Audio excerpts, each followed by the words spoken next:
Doa merupakan salah satu bentuk ibadah kepada Allah Subhanahu wa taala. Sebagaimana Rasulullah Shallallahu alaihi wasallam pernah bersabda, "Ad-du'a'u huwal ibadah." Doa adalah ibadah. Ketika seorang berdoa semakin lama, semakin khusyuk, maka semakin besar pahala yang akan dia dapatkan.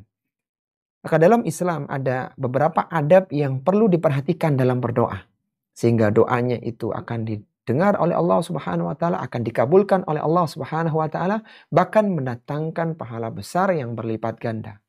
Di antara adab dalam berdoa, yang pertama adalah menghadap ke arah kiblat ya. Meskipun ini tidak wajib, tetapi ini utama.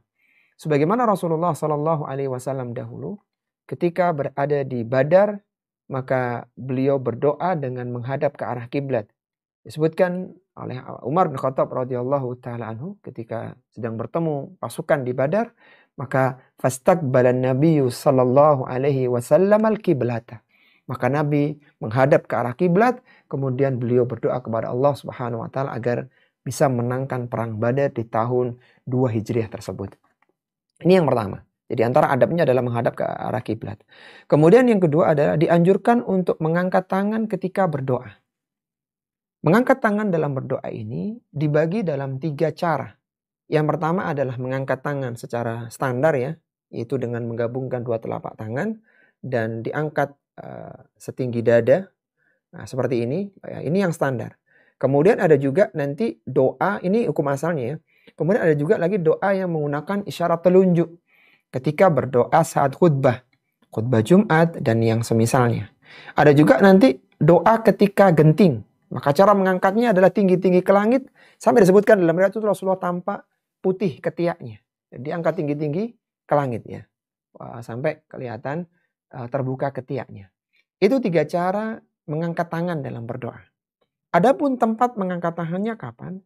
Ketika ada nas dalil yang menyebutkan bahwasannya Nabi SAW berdoa dengan mengangkat tangan, maka kita ketika itu mengangkat tangan. Misalnya ketika kunut, witir ya, maka kita mengangkat tangan. Sebagaimana ada nas dalil dalam masalah itu.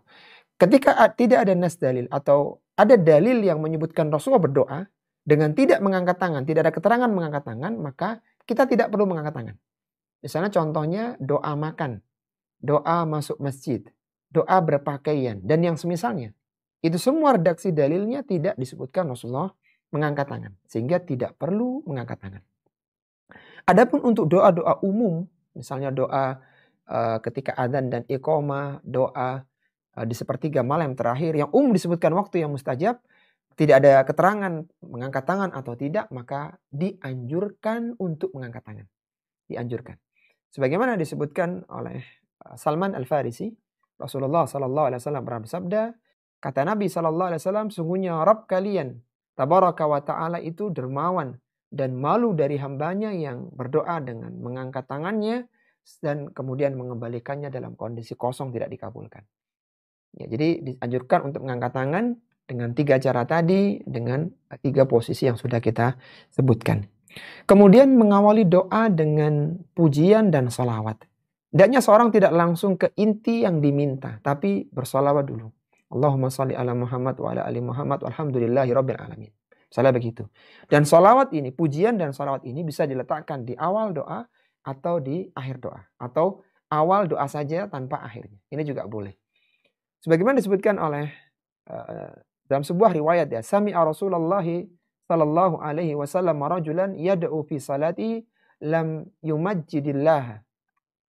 Rasulullah mendengar ada orang yang berdoa dalam salatnya tanpa memuji Allah, walam yusalli ala nabi sallallahu alaihi wasallam, dan tidak ada salawat untuk Nabi. Maka faqala Rasulullah sallallahu alaihi wasallam ajala hada. Kata Nabi, orang ini terburu-buru. Hendaknya diawali dulu dengan salawat, dengan memuji Allah Subhanahu wa taala. Kemudian yang berikutnya adalah dianjurkan berdoa dengan suara yang lirih.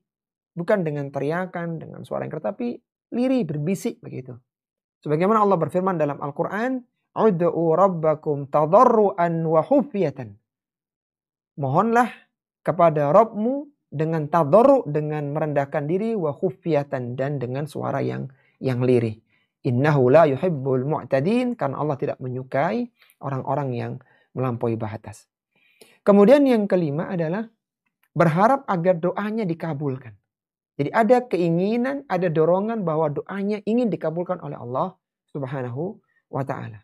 Rasulullah mengatakan dalam sabdanya, "Idza da'a ahadukum falyazim al-mas'alata wa la yaqulanna Allahumma in syi'ta fa'atini fa innahu la mustakrihu lahu." Kata Nabi SAW, ketika kalian berdoa maka hendaknya kalian bertekad bersungguh-sungguh agar doanya dikabulkan. Jangan dia mengatakan, ya Allah kalau engkau mau maka kabulkan, jika enggak maka terserah engkau ya Allah. Karena Allah itu adalah zat yang tidak bisa dipaksa. Yang keenam adalah memilih waktu-waktu yang mustajab dalam berdoa. Waktu yang mustajab dalam berdoa yang paling utama adalah sepertiga malam yang terakhir. Karena ketika itu Allah tabaraka wa ta'ala turun ke langit dunia. Bagaimana Rasulullah SAW bersabda, "Yanzilu Rabbuna tabaraka wa ta'ala kulla laylatin ila sama'id dunya hina yabqa thuluthul laylil akhir." Rabb kalian tabaraka wa ta'ala turun ke langit dunia ketika tersisa sepertiga malam yang terakhir. Ini waktu mustajab yang paling utama. Kemudian ketika sujud dalam sholat, ketika adzan dan iqamah, kata Nabi, "Ad-du'a'u la yaruddu bainal adzani wal iqamah." Doa yang dipanjatkan antara adzan dan iqamah tidak akan ditolak oleh Allah Subhanahu wa taala.